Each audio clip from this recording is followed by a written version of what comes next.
Hello friends, welcome to banking web channel.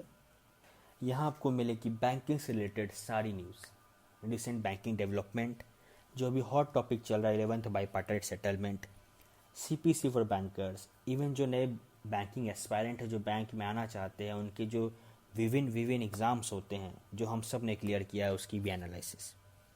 तो अगर अभी तक आपने इस चैनल को सब्सक्राइब नहीं किया है तो काइंडली कर लें। चलिए 11th बाईपार्टाइट की बात करें तो सबसे पहले मेरे पास सर्कुलर है क्लरिकल यूनियन का जो कि 16 अक्टूबर 2020 का है। जैसा कि आप सब जानते हैं कि एक एमओयू साइन हुआ था और 90 दिन 19 अक्टूबर को ख़त्म हो रहा था। तो हम सबको पता था कि 16 से 19 या 15 से 19 के बीच में सेटलमेंट साइन हो ही जाएगा। इस बीच क्लरिकल यूनियन ने सबसे पहले आके ये कहा कि स्पेशल अलाउंस 20% की उनकी डिमांड थी, जिसको आईबीए ने नकार दिया। ये कहा कि ऑफिसर एसोसिएशन के साथ उनकी मीटिंग हुई है और वो 16.4% पे मान गए हैं, तो आप भी मानिए। क्लरिकल यूनियन ने कहा कि हम इस पे नहीं मान सकते और मीटिंग में आगे बात नहीं हुई और वे आ गए। दूसरी सर्कुलर हमारे सामने है 17 अक्टूबर की। ये सर्कुलर ऑफिसर एसोसिएशन ने निकाला है और इसका सब्जेक्ट देखिएगा दोस्तों, सब्जेक्ट है IBA derails the officer wage revision. Means 16 तक हमें ये लग रहा था कि ऑफिसर एसोसिएशन और आईबीए के बीच सहमति बन गई है, पर 17 तारीख को ये सर्कुलर के बाद पता चला कि जी नहीं, आईबीए ने ऑफिसर एसोसिएशन को भी दगा दिया।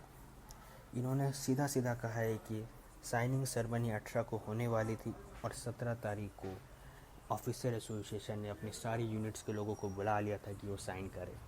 पर अनफॉर्चुनेटली आईबीए ने कहा कि वो साइन नहीं कर पाएंगे, जिसका कारण उन्होंने दिया कि क्लरिकल यूनियन के साथ सहमति नहीं बन पाई है।